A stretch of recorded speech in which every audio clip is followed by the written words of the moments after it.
Hello guys, in this video I'll show you how you can create a custom voicemail on your iPhone. What you need to do is just open your phone app, then tap on the voicemail icon, then tap on greeting. To create a custom voicemail, select custom,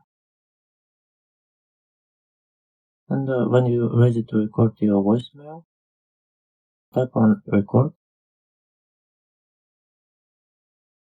and when you're done recording, tap on stop.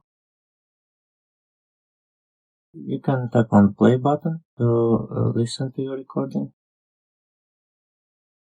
And once you're happy with your recording, you can tap on save. That's how you can create custom voicemail on your iPhone.